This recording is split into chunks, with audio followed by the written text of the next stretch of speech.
Depuis les années 2000, le phénomène blog évolue en raison des nombreuses améliorations techniques et des nouveaux matériaux ou logiciels informatiques.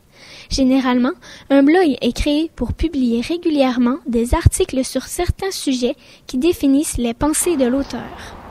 Les concepts peuvent passer par la mode, les activités d'une compagnie ou d'une marque spécifique jusqu'à la publication de recettes de cuisine.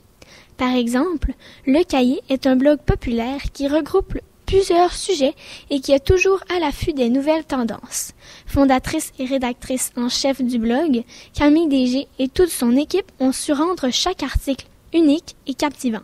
Et à travers le blog, on peut être nous-mêmes, on peut parler au jeu, on peut avoir un côté qui est très, très personnel, ou dans un magazine, on doit être beaucoup plus objectif. Ce qu'on n'a pas besoin de faire sur un blog, parce que pourquoi on a un lectorat, c'est que les gens vont s'associer à nous d'une manière ou d'une autre. Les blogs sont populaires grâce à leur accessibilité et leurs informations pertinentes qui ciblent une certaine clientèle.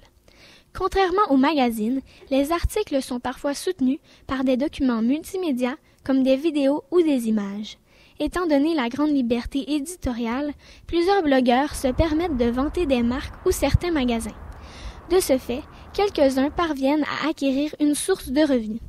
La publication régulière d'articles sur un site très connu permet de faire certaines ententes avec des compagnies et de mettre de la publicité sur celui-ci.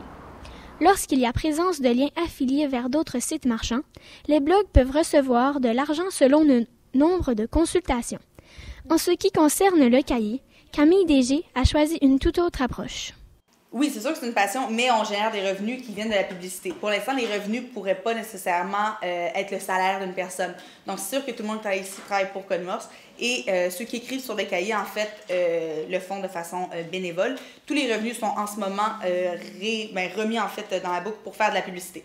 Donc, on reçoit de l'argent et on la remet en publicité pour être de plus en plus connus. Étant donné l'énorme popularité des blogs, plusieurs entreprises ont décidé de se créer ce genre de site malgré le fait qu'ils ont déjà une page web marchande. Ceci a pour but de gagner de la visibilité afin de rejoindre le plus d'internautes possible.